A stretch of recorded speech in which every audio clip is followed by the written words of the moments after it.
Hello and welcome to an all-new episode of Anime Brain Freeze. We are your sports anime watching despite not being even close to athletic hosts. I am John, gonna hit one right out of the park. And I'm CC. Wait, that's neither of the sports, huh? No, not even close. But maybe we'll get there eventually.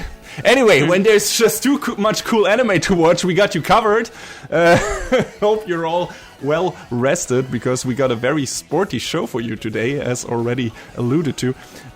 First, John will talk about not baseball, but the sunny beach volleyball girls from Harukana Receive. And then I will dig into the tense, dramatic battlefield that is the world of high school badminton, apparently, in Hanebado. So yeah, grab your balls and rackets. Wait, that did not sound right at all. Let's try that again. Grab your drinks and towels and get ready to get wet with sweat slightly better. We'll be right back. I don't normally go for the sports anime too often. How dare you? I know, I'm sorry.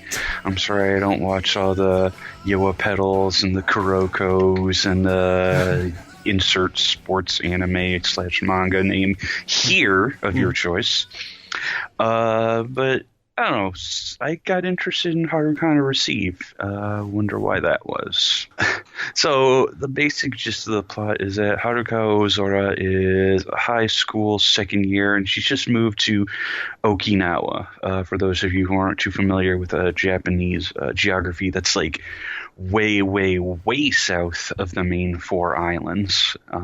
Like, very disparate and far away from the mainland, basically. Haruka is generally cheerful and optimistic, but there's one thing she feels insecure about, and that she's taller than most other girls. Kanata Higa, her cousin, who's of the same age, meets her when she gets to Okinawa, and the one hang-up that she has, that she had to quit her beloved beach volleyball in the past because she was too short. And through some twist of fate, these mismatched cousins find themselves paired up as a beach volleyball team. How will this duo play together in a sport where the presence of one's teammate is more important than anything? So the setup for the story, comes across pretty basic. Well, most sports anime setups are pretty basic, to be honest, as an expert. An expert, you say? Yes, indeed. Yet to be verified. Anyway, why don't you have that blue check mark next to your name? I'm definitely. Don't worry, I'll get there. And no, but seriously, like a lot of sports anime, like start, with a pretty simple premise that just being two people interested in the same sport, which is kind of the same here, but, we at least have this interesting dynamic of those two characters being insecure about, their physique in not the typical anime way, which, oh no, my boobs are too fucking small, which doesn't really happen in the show, if I remember correctly. That is refreshing. I mean, the service is there, but it's not. Oh, yeah. It's not the focus. Oh, no. Oh, boy, is the service there. But we'll get to that. Continue, please. The story about, these two girls who are sort of distant cousins, I'd say, wouldn't you? Yeah. It doesn't feel like they have met each other very often. So yeah. And Haruka wants to become more comfortable around, her cousin Kanata, and they sort of have trouble getting used to each other a bit. But when they sort of start to see that they have this common interest in beach volleyball, it sort of slowly starts to bring them together. Like, Kanata has her past that she's trying to get over, where she used to be a volleyballer. Very successful one at that. Yes. And Kanata has her past as playing volleyball with her former partner Narumi, and when she just feels like she just kind of can't keep pace with her, that's when she sort of falls out of the sport, out of her interest with it. But along comes Haruka and says, hey, we can do this thing together, you and I. And there's a lot of getting over past misgivings on Kanata's part, and Haruka not sure if she can keep pace with her cousin because, obviously she's less experienced in playing this sport, but she's really raring to go to learn more and to get into this sport and really give it her all. Yeah, and it's a completely different dynamic from what Kanata had before with Narumi, because Narumi is like this very. I mean, they liked each other, they were very fond of each other, but it always, from what we see from Narumi, is she's like more this soft-spoken, cold person, maybe a bit, like, she is not that outward, that energetic, and Haruka is the complete opposite. So at that point in her life, Kanata maybe needed like this. Also, she being now not, the one, who feels like she is the one lacking, maybe, although she really isn't. But she is the one who can teach someone. Yeah, she can be a mentor for someone, and she doesn't have to. She doesn't. When working with Haruka, she probably doesn't have the feeling like she has to shoulder the responsibility, or she has to fulfill some kind of some expectation that she thinks Narumi always had towards her. Because Haruka is a different person. Haruka is not completely, but kind of new to the sport and everything, and has a completely different approach. And I mean, as we later learn, that is also not what Narumi expected of her, not at all. But, that's what Kanata thought she did. And, there are some unspoken words between those two. And that is not the most, prominent thing in this show, I would say. Like, we have some important emotional moments in that regard. But not that many. I would assume that would happen in the next season, the resolution of that. But, there are some other things happening in this first season that, are more important, I guess. Or, they are more focused on other characters. Yeah, this part of the story that's being told is definitely more about, I feel like, coming out of your shell, especially for Kanata in particular. And, obviously Haruka is the one that helps do this for her. And you could probably argue a bit that, Claire and Emily help out as well, who are very important rival volleyballers who, they all train together and, hone their skills. So it makes... they become part of the same club. Yes, they all sort of bond together that way. And I feel like this show, compared to other sports anime that we've talked about, or bits and pieces that I've seen from other ones in the past, this one isn't. It's more easygoing than it is high energy. And I mean, there are some exciting parts to this show, like there are some of the volleyball games where there were a couple of rallies in particular that were really exciting and great to watch. The final match in particular is very good. Definitely. But it's not one of those that's always on, like a Haikyuu or a Kuroko's basketball. Exactly. It's very laid back sometimes. You get a lot of slow-mos, a lot of slow character pans, character movements, some, talking in between and stuff like that. I mean, you have that in other sports anime too. With this show really feels like just look at the theme, like look at the location, everything. It all matches. The show kind of feels like a nice summer vacation, like this nice, sunny, warm, sometimes kind of uneventful, but fun laid-back show, like this fun laid-back summer vacation experience that you would have, where you make some new friends and have a generally good time, but it's not tense or dramatic. There are some kind of emotionally dramatic or engaging moments, but they're not overplayed. They're not like, oh my god, this is life and death, unlike in another show, which we'll get to later. But this is all of this feels just very, very nice. Very, very good, happy feel times. This is what the show is.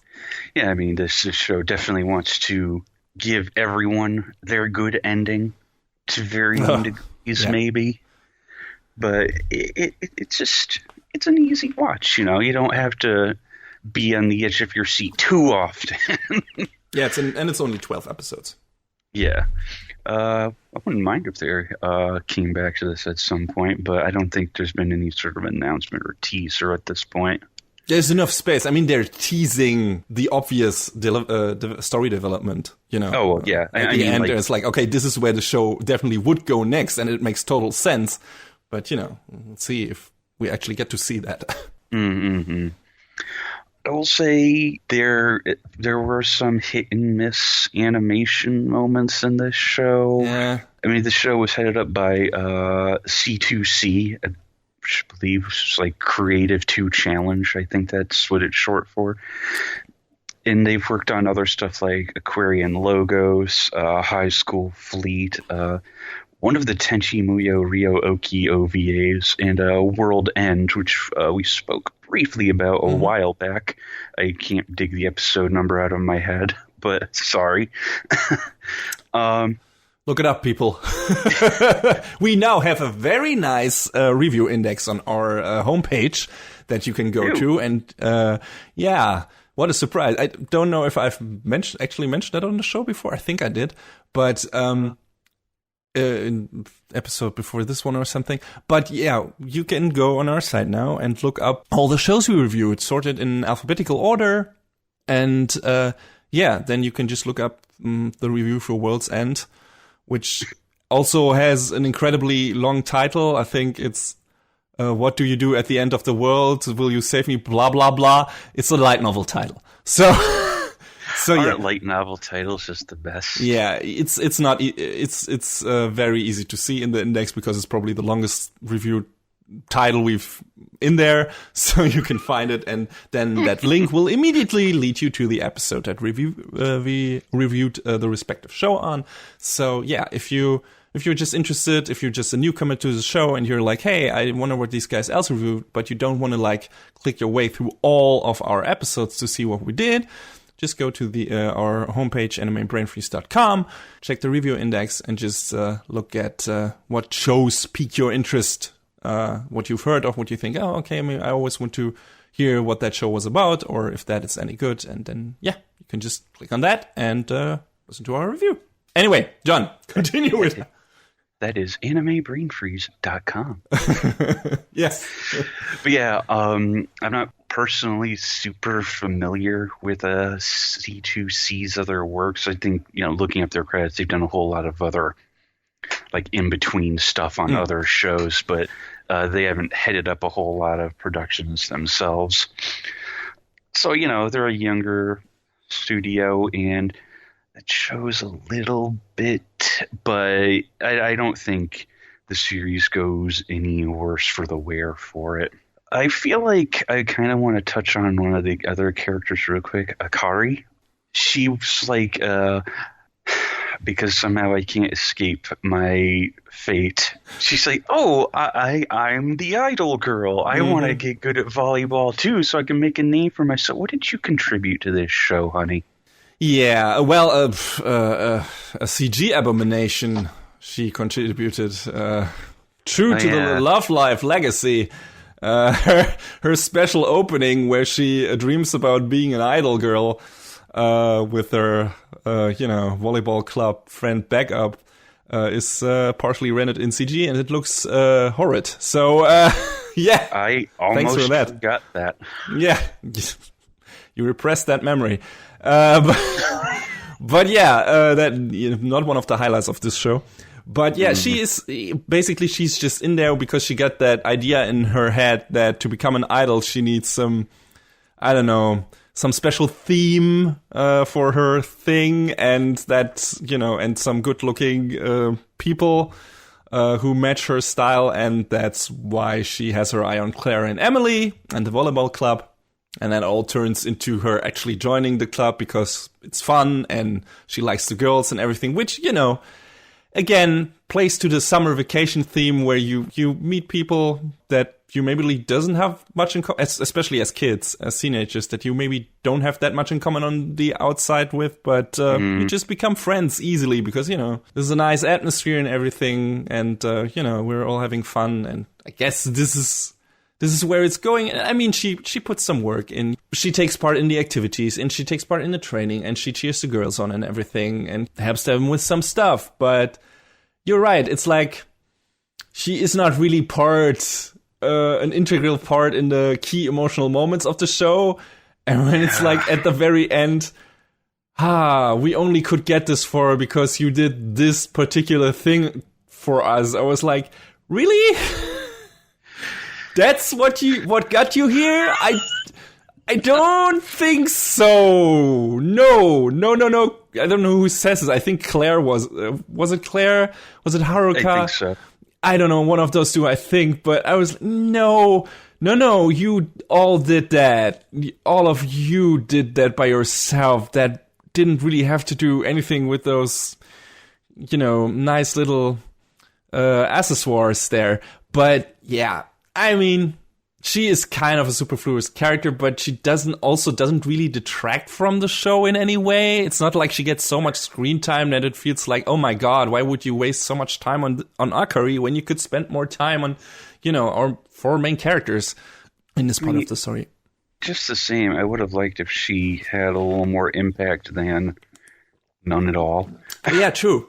It's really indicative with where the show is going with her when you look at the final image of the OP, where it's like, you got these 4 armbands that she makes for the characters, all huddled together, and then there's a 5th one on the sideline that doesn't really, have any part of the other ones. And it's like, yeah, well, that's Akari. That's her. She is there, but, she is not really a part of all this. So, yeah, it's kind of funny. It's kind of funny how the show acknowledges that she's only an on-the-side thing. And you're right. It would have been nice if she had, like, an integral part in this, or a more integral part in this. So, yeah. But I'm still kind of happy with what we got with, in terms of with the dynamic between Haruka, Kanata, and Claire and Emily, especially in regards, to how the show wraps up. And I think that how that built up to that, it was kind of an inevitable thing to where it was going at the end. But still, the way it was staged, the key emotional moments there and everything were really good. And I think that was probably the highlight of the show, I guess. Yeah, that was definitely its strength, was the dynamic between all of the characters. Yeah, especially those 4. It's like, okay, we get what these characters are about. All of these are sympathetic characters. I like Haruka, I like Kanata, I like Claire and Emily a lot. Their mom is great. Marissa is really fun. I wish she also was more in this more. And she's got her life in America. So. Yeah. With her, Jesus, talking about America, man, fucking Claire's room is like the most American thing. I really, instead of a dog, she needed a bald eagle as a pet that would have fit more, judging from how our room looks. It's kind of ridiculous. But it's fun. Those characters are fun and energetic and sympathetic and everything. And yeah, so good stuff in that regard. Talking about good stuff, if you are an ass guy or girl, this show might be for you. Because there's a lot of focus on the butts in this show. Holy shit. Yeah. I mean, they don't shy away from that. No, I mean, it comes with the territory because, this is a beach volleyball anime, so all the girls are running around in swimsuits or bikinis. So, yeah, you get a lot of cleavage, you get a lot of ass, and they don't really linger on it. It's not like, oh, this is the only focus, but there's a lot of butt shots in this. Like, really. Yeah. And that's no critique here, because they're good-looking butts. So, there you go. It's just, be aware of that and don't expect like, oh, this is solely focused on the sport or anything. No, there's a lot of fan service in the show. Just, being honest with you. And it's not the kind of icky fan service. It's not like where it's constantly, I don't know, the girls doing suggestive poses or anything. Everything they do still feels like, okay, that's what they would do right now in a beach volleyball match. That's like, like pulling at their pants and like, letting the sand fall out that accumulated in their fucking pants and everything. All of that makes sense, and it's not like, oh, let's reveal some more flesh of those characters. So yeah, there's a show this season that is playing that card way more than it should. So yeah, Harukana Receive is fine in comparison. Yeah, there's fan service is there, but it's very tame. It's always hard to call fan service classy, but I still would Harukana Receive call a more classy example of fan service. And that could have gone the other way, because this is a very Yuri show. Like, not a single dude in this series, I think. Not one sausage invited to that clam party. It's like it's like really. I was looking at some point, and the show really makes a joke, even makes a joke out of that at one point. I think, where it's like, "Oh, granddad, you're leaving," and then they like cut to the turtle of the house, the pet turtle, and it's like, okay, all right. Well, at least you acknowledge that, and I mean that's kind of refreshing, because I guess in that kind of genre you see that more often, but I don't watch shows like that often. So it's like, okay, this is a completely exclusively female cast, and that's not bad. That's cool. Like, all right, but since this is a very Yuri show, could have gone like into, I don't know, heavy, weirdly sexually undertones, where like the girls like constantly salivate over each other all the time, only to be, boner material for the guys watching it. That could have also there are shows like that out there, without a doubt. But Harukana Receive is not that. There are some moments in there where it's like, oh, okay, we have like cute playful encounters. There's a scene where Haruka like softly blows wind into Kanata's ear, and there are some ass smacks here and there, but that's the extent of that, and it doesn't go overboard. Yeah, a lot of the ass smacks are courtesy of Claire. Yes, that's her character. But aside from that, like I said, very tame in the fan service department, and even if you are not fond of that, generally, I don't think the show will offend you. All the people who like your fan service, there's a lot of it in it for you, I think. So yeah, I think that should be mentioned. Yeah, definitely. I think one of the other really strong points of the show is the music. Yes, good stuff. It was done by a Swedish DJ named Rasmus Faber. And like any time that music kicked in, it was like all of them were like real bangers, man. Yeah, lots of cool rhythm guitar music, especially like. Anytime that rhythm guitar hit, it was just like, ooh. Yeah. Ba ba bam, ba ba ba bam. It felt good, man. Yeah, it supports, again, like in terms of having a coherent theme, this show is really well done. Like you got, the nice summer vacation vibe that all matches how the characters interact and develop, how the matches play out and everything. And then, again, the music also plays into that, because it also has this nice summer, Southern European rhythmic guitar vibe that is like, I don't know, it all feels right. It all matches up very well.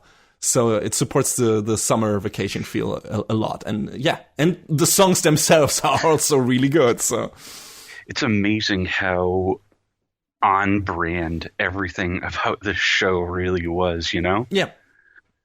It feels really well crafted with having a coherent vision for what it wants to be, which is not like a super complicated product, not at all.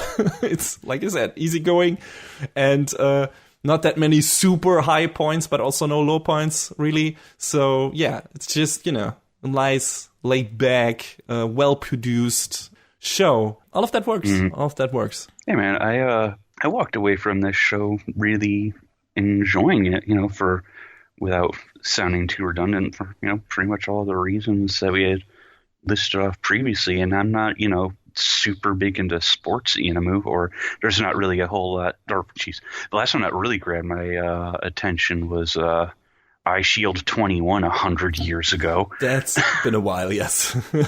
Yeah, and that's probably something I wouldn't mind revisiting at some point, because I think the manga for that is it still going? Maybe, I don't know, possibly. I think the creator has done something else. Probably. Didn't think to really research that for this discussion. Just to be honest, dear listeners, it just kind of popped into my mind. But yeah, I mean, so sports anime don't usually grab me. Although after your impassioned discussion about Yowamushi Pedal a few weeks back, I wouldn't mind dedicating some time to that. But that is also a large chunk of time that I would have to put in to get caught up. Yeah, and it will get only bigger because I'm pretty sure we'll get another season of that. So, yeah, I'm not sure if we get another season of Harukana Receive, though. So we'll see. I wouldn't mind it, though.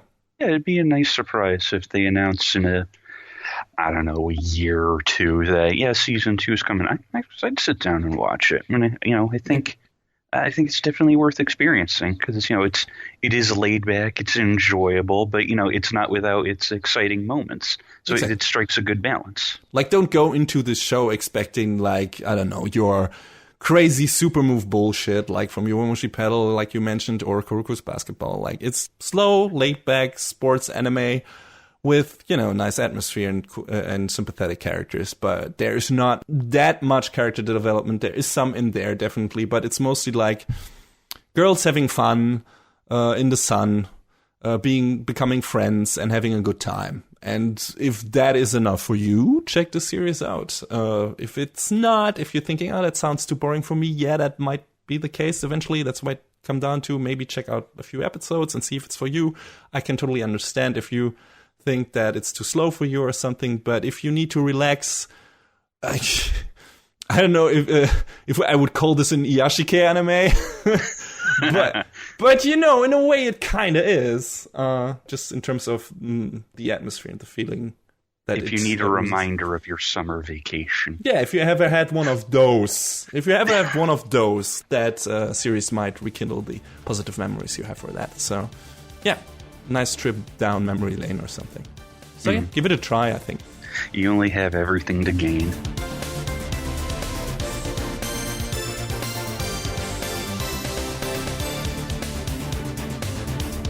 Nagisa Aragaki is the captain of the badminton club at Kitokomachi High School.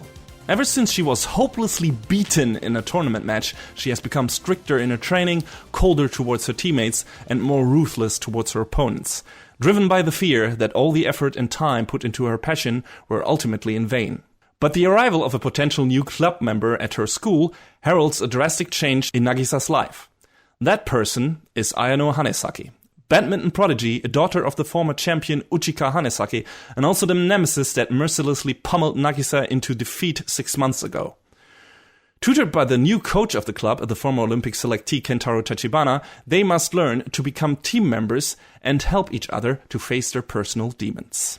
So yeah, Hanebado is based on a manga by Kosuke Hamada, which started in 2013, and by now has 13 volumes and is still running. He also did 2 other series, I think, which I'm not familiar with. The series, the anime series, is produced by Leiden Films, which I did not know until, I looked this up for the review, and which caught me completely off guard and made me triple check my sources, because besides doing Boarding School Juliet right now, which according to you doesn't look too shabby, the other stuff I know from them is Heroic Legend of Arslan, Killing Bites, and Terraformers. They also produced Berserk, but they were not responsible for the animation there, I think, so that doesn't really count.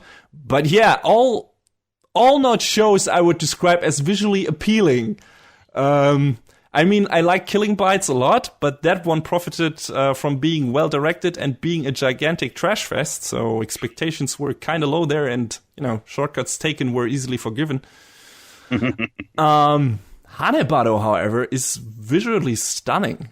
There are some rough moments and quality drops during some of the dialogue-driven scenes, some off-metal characters, some shoddy faces and everything, but those hiccups are kind of rare, in my opinion, that are almost completely wiped from memory by the actual badminton matches in the show, which look ridiculously good. Like, ultra-fluid, highly detailed character animation, incredibly well-staged and directed action scenes during the encounters on the court. Just amazing. It's just a feast to look at. And just like Harukana Receive, this is more of a realistic sports anime show, so you got no super moves or people jumping 30 feet into the air or something. But man, does it look like all fast and powerful and sometimes downright breathtaking. Like, a lot of moments in this show just left me like with my mouth open, like, holy shit. And especially after learning that Leidenfilms did this, I was like, what? I mentioned in my review of Megalobox that I prefer my sports anime as crazy as possible, but there being no, hilarious shonen bullshit in Hanebado doesn't bother me because the matches are staged and animated incredibly well. So, there not being any super moves like in Captain Tsubasa, Ippo, Kuroko, or Yowamushi didn't really vex me. I mean, it didn't in Harukana Receive either, but again, that series has a completely different tone. If I have drama in my sports anime, I also want it to look good. So, since Harukana Receive didn't really have that, I also didn't really expect it to go all out in the matches, and even some of those look good, so there you go. But yeah, I can appreciate both styles of sports anime if they're done right, and yeah, Hanebado definitely is done right in terms of its visuals. There are probably some shortcuts taken during the quick scenes in the matches as well, but I was so enthralled most of the time, I did not notice them. Only when revisiting some of the scenes and like pausing them and seeing like, okay, that face looks weird in that specific moment. But Yuri on Ice had that as well. When you grab screenshots from that might look super weird, but in motion, it firstly doesn't register with you. And secondly, it doesn't, if it does, register with you. If you actually see it, doesn't really matter because, if the actual animation is good and fluid, you are willing to forgive that. So, yeah. So, in the actual show, like I said, when watching it, I didn't notice it because I was fully engaged with the action on display here. The first match alone, where we see Nagisa getting ground into the dust by Ayano, is a sight to behold. There was a lot of work put into the accuracy of the body and muscle movements as well. Like I said in our sneak peek, they must have rotoscoped the shit out of actual badminton matches and then enhanced those with, anime magic. And boy, are the results impressive. I cannot believe Leidenfilms made this. I stand in awe, as they say. And it's not like I could have seen this coming if I had looked at the cast beforehand, like the production cast. Like the director Shinpei Ezakai was a storyboard artist and episode director for stuff like Sengoku Basara, Attack on Titan, and Blue Exorcist. But he also worked on stinkers like Guilty Crown and Black Rock Shooter. And his two main director gigs so far have been Monster Strike the Movie and fucking Gunslinger Stratos. Yeah, right. Wow, that's a very colorful history. Yeah, not that stellar of a track record necessarily. The animation directors are Makoto Ino and Satoshi Kimura. Ino has at least worked on the third Madoka movie and as an animation director as well, but Kimura has mostly filled that role on the Leidenfilm stuff I mentioned before that did not look good at all, kinda. So yeah, I have no idea what happened here, but I'm very glad it did, so yeah. Very nice surprise in retrospect because, I did not know when I watched the show who actually worked on this and who was responsible for this. So yeah, I don't know how this happened. Anyway. Every so often you're like Studio Dean and you do something good for once and then you fall back on your old habits. Yeah, I wonder if it was like solely if there was so much budget pumped into this or if there was some other power player responsible in for some part of the production. Well, looking at the list of all the companies involved, it looks like they called in a lot of favors. Yeah, maybe that's the reason. I'm seeing names like Bones, Production IG, White Fox, like all of these big names. Yeah, probably. So I wonder if not, especially when you say Production IG, maybe someone from Haiku was working on this as well, who knew what they were doing, and that shows. So yeah, could be great stuff. Just in terms of visuals, this show is, I have nothing to criticize here, or anything substantial, because the matches are just amazing. As infinitely rewatchable in my opinion. I also want to highlight the music because we have a very familiar face here, Tatsuya Kato, who has done many anime soundtracks we both love, namely Love Live Sunshine and Food Wars. He also worked on the music for Body Complex and recently reviewed Starlight, so we will hear about him very soon again. Mm-hmm. But yeah, from what I've seen or rather heard from him until now, this might possibly be his best work so far. We mostly get a great mix of... I possibly have said that multiple times when we talked about him, but we mostly get the usual great mix of piano and string heavy tunes here, but they are all pretty varied and hit all the right dramatic and emotional beats. I love the music in this show. I think it's fantastic. It does everything it needs to, and just some really well-emphasized emotional moments in the show by the music alone. So, yeah, Kato delivers yet again. He hasn't failed us yet. Good stuff. So let's talk about the story. And after that boatload of praise sung for the production of the show, this is where I have to dial down my enthusiasm a notch. Just a bit, but still. I also want to talk about some of the stuff a bit more in depth than usual, so there will be story spoilers for at least up to episode 4 of the show. Be aware of that if you don't want to know anything. But yeah, so this story, as you might correctly assume from the setup, is mainly about our two rivals, Ayano and Nagisa. Nagisa is still dealing with the emotional trauma from the match against Ayano. She also has some physical problems with her knee, which I can relate to very much. Same here. Oof. Yeah. And, we're both not playing professional sports, so that must really suck. And, that only multiplies her worries about her future. So lots of baggage here she has to work through during the course of the series. And naturally, the process to overcoming that gets slowly kicked into gear when Ayano shows up. And Ayano, on the other side, might look like a well-composed, kind of laid-back teenager on the outside, but on the inside, she is a fucking mess. She has spent most of her childhood adoring her gifted mother, naturally taking up badminton as well, partially because it was fun, but mostly to be acknowledged by her mom. And when she loses an important match, her mother pretty much abandons her, moving to Europe and continuing her career there.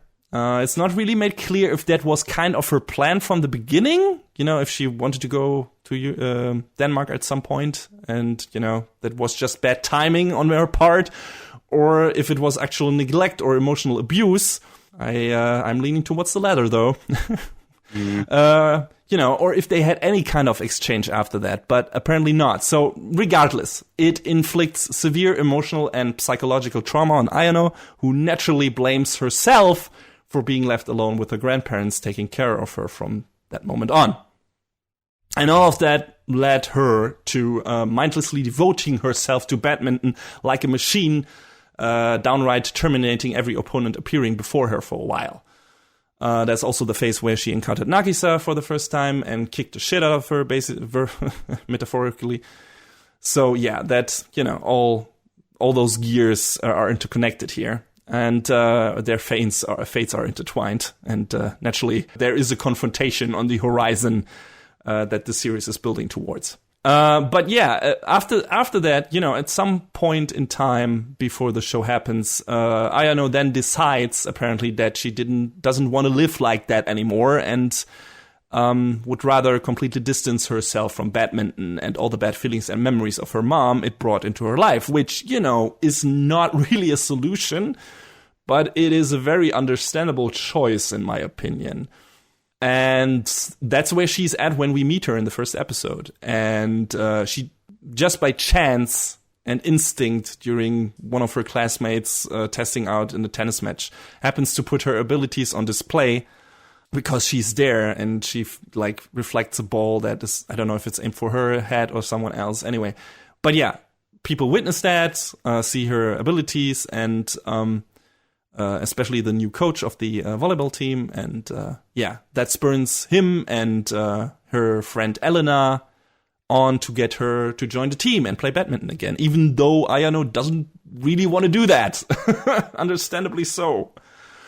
But she doesn't elaborate on why. She doesn't say why she felt, why she stopped playing badminton, why she doesn't want to do it anymore. So Elena doesn't let up because they are childhood friends, and she remembers Ayano loving to play badminton as a child. So she thinks this is what Ayano needs to be happy again. Which is nice in a way, but also kind of reckless and naive. I mean, she's not she's not a psychiatrist. She's, not a shrink, but, just forcing someone to work through their trauma like that, might work for some people, I guess. But at this point in the story, Ayano is way too emotionally unstable for that approach to not have serious repercussions. And yeah, at first it seems to be going well. Ayano joins the club, slowly forms a connection with Nagisa and some of the other team members. And when she and Nagisa play against each other, she actually manages to recapture some of the, former love and positive feelings she associated with badminton before everything went to hell. And right when we get to that point in the story, which is by the end of episode 3, and you think, how nice, now the healing process for both of these characters can begin, everything goes to shit again. Because this is when Connie, Ayano's sister, enters the picture.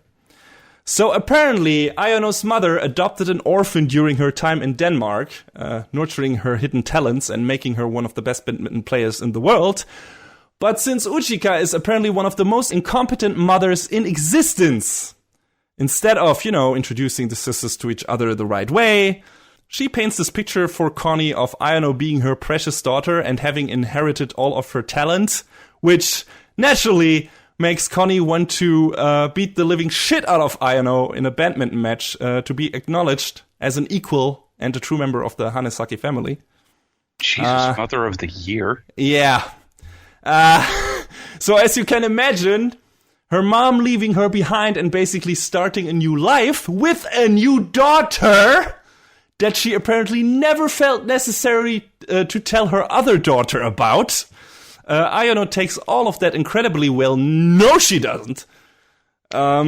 She completely breaks down all the progress she has made with the help of Elena, kind of brute forcing her into this position, and Nagisa and her coach Kentaro doing some actual work to, rekindle some of her self-respect and love for badminton, is crushed in an instant.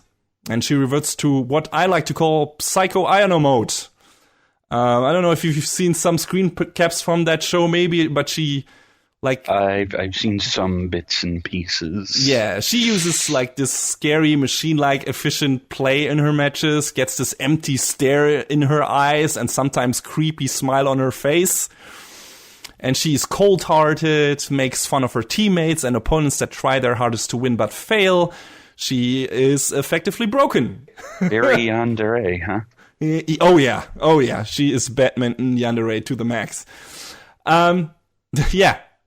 Good times, like I said, kind of the complete opposite of Harukana Receive in that regard. It's all a drama and despair. And yeah, the rest of the series and the most interesting part, besides, the incredibly good-looking matches, is basically the viewer wondering if there even is a way to fix her at this point. Naturally, all of this gets even more complicated when her mother re-enters the picture, which isn't really a spoiler because as the story is set up, this was inevitable.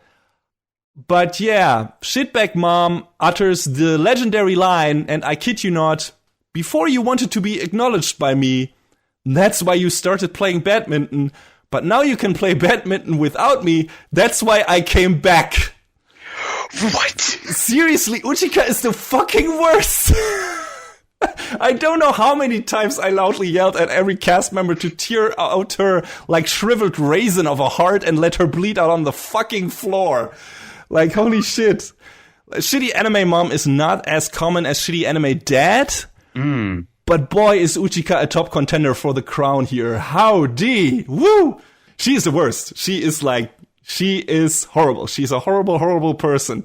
And I feel like the show, we'll get to that, but yeah. There are more problems with that character, if you can believe it. But yeah, so this is the series' main theme. Will Ayano be able to turn her life around? Will Nagisa? Can they open up again? Can they learn to love badminton again without all the worries and emotional baggage? And that is the most interesting stuff in the show, without a doubt. The problem is the show does not take enough time to slowly bring that conflict to a satisfying, well-earned conclusion. It's not even the focus for half of its runtime. The other half is spent on the other team members, some of their matches, some of their problems, and their relationship to Nagisa and Ayano, respectively.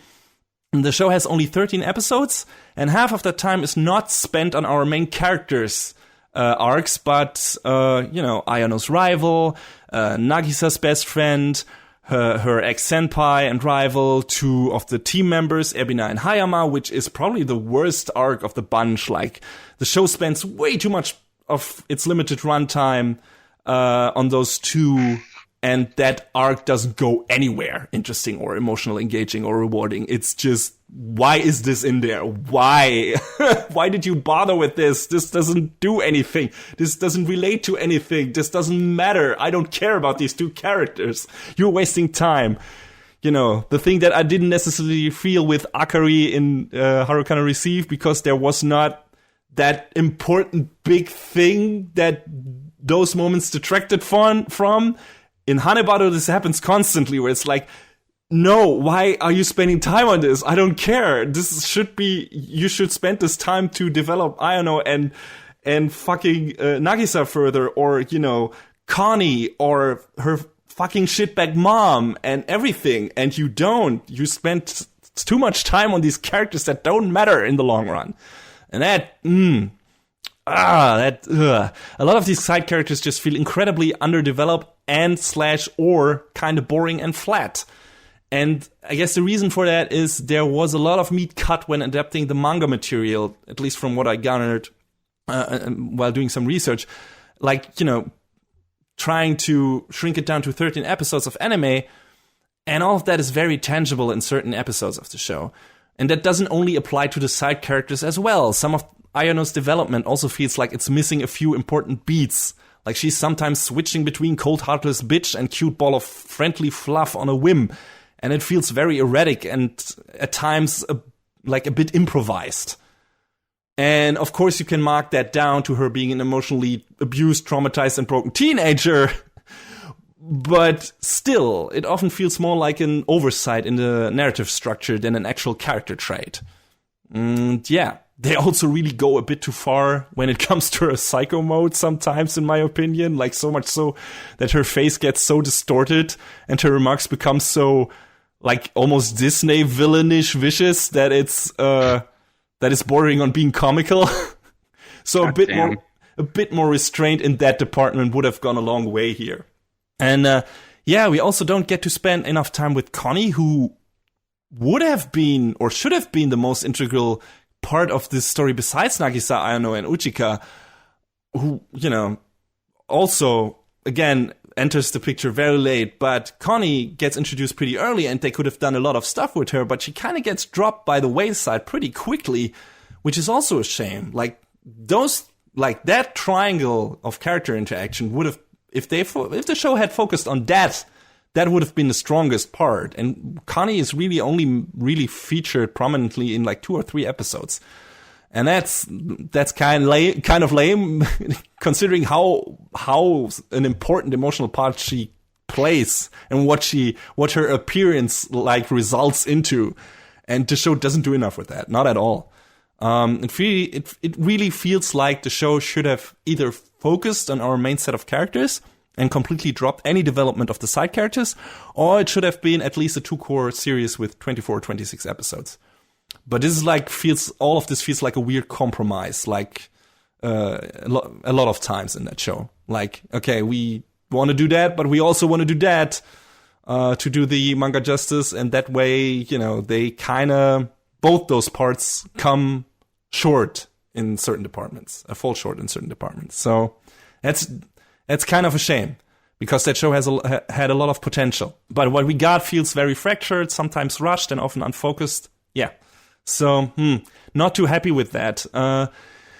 Another big gripe I have is with the ending of the show, and I'll try not to be too specific here, but I think it needs to be mentioned. We get a satisfying resolution when it comes to Nagisa's side of the story, and the final emotional confrontation between her and Ayano is really great. I really don't have anything to complain there. Nagisa's character is well structured, it's well constructed. Her story arc gets, built up really well and brought to a good conclusion. It all makes sense. It all feels good. But the thing I was hoping for the entire time in regards to Ayano, namely shitbag anime mom Uchika getting any kind of comeuppance for the horrible crap she pulled over and over again, that doesn't happen. She tries to reconnect with Ayano. Ayano blocks her off, and then they have a small interaction at the end of the show that does not end with Ayano bitch slapping the shit out of her mom. So, as you can imagine, I was not happy there either. She doesn't even yell in her face that she is an asshole or something. And Uchika also never really apologizes for her behavior either, because why would she, right?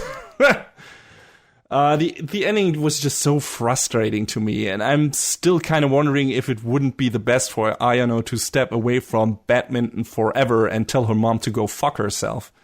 God knows she deserves at least that. And that is not the resolution that show should have had. Ayano should have taken the first steps, at least, to tell her moms her feelings honestly and loudly, and then work through that, maybe together with her, and maybe together with her sister.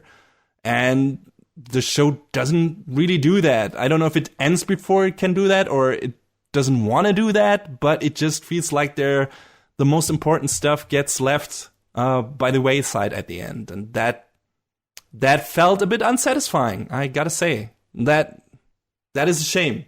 Like I said, the manga is still running, but I have my doubts that we'll get another season of the anime because the main characters' arcs are kind of complete in a way. I mean, like I said, Ayano's is not really, because there is still a lot of stuff to work through for her, in my opinion, even though she's now, okay, I'm independent from my mom, but even though, I haven't told her off and everything. But it's still okay, this is kind of feels like an ending point for the show, and we get at the end. So I don't think we get a continuation of this. And yeah, even though I'm not completely happy with the resolution, at least there is one. So I don't really know where the story would go from here. I mean, you could do some more stuff with Ayano, but Nagisa, I feel like her character is kind of done here. She could maybe help Ayano work through some of her stuff some more, but their relationship and what they come down to and their relationship they have at the end of the show is kind of, okay, this is finished. We don't really need to go anywhere from here when it comes to those two characters. So since they're the main characters, I don't really know, unless the show completely would focus on Ayano in the next season, where it would go. Now, my complaints about the story might have sounded very harsh, intentionally, but despite my misgivings about how they handled that part of the series, I would still recommend to check out the show. It looks fantastic. It has excellent music, exciting matches, cool character designs, and even though some of the character development doesn't work or pan out the way I hoped it would, there are some genuinely great emotional gripping and emotionally satisfying moments in the show. In between, like I said, and the final, conclusion of Ayano's and Nagisa's arc is really good. The first time Connie appears on the scene, really good, really well staged. All of that is, all the characters' emotions are brought across very well in the actual matches, which sports anime like to do a lot. It's these characters talk to each other through their sport. And yeah, that's also what happens in this, and it's all done really well. Just be aware that at the end of the show, you might not be too happy with how it wraps up in some regard. especially when it comes to Ayano's character. It's like, the first time you hear about Uchika and you see her doing what she does, and you went, God, I hope she really gets that fucking thrown in her face at some point. Nope, that doesn't happen. I'm sorry. I wish it would, but that just doesn't happen. No catharsis there, really, not at all. And that I wish it was in there. I wonder if it's in the manga. I kind of, if we don't get a new season of the anime, I'm kind of intrigued to check out the manga, especially since the side characters seem to be much more well developed in there. I might check that out and see if we get also a better conclusion to the Ayano Uchika arc there. But yeah, the way the show ended, there's a lot left to be decided, at least when it comes to that particular character arc. But like I said, regardless, there is enough in that show to make it worth a watch, especially since it's only 13 episodes. It's very entertaining all the way. It's never boring. It's like, okay, there's always something happening, be it an exciting match. Okay, like I said, that one side story with those two characters from the club that doesn't go anywhere, that's maybe the boring part. And that's too much in there. But still, we got enough interesting stuff in the show. And their story never takes up a whole episode. It takes part of an episode, a way too big part of an episode. But it's not like it's not completely taking over at some point. So yeah, there's enough in Hanebado that there's enough to like in Hanebado, especially the visuals, especially the music. Like the whole production thing is amazing. The story drops a few beats here and there, has some problems definitely, and doesn't end the way I wanted it to. But I think the show is definitely still worth a watch, just for the things that really work in the show, because those work really well. So yeah, Hanebado, without a doubt a flawed series, but in my opinion still worth your time.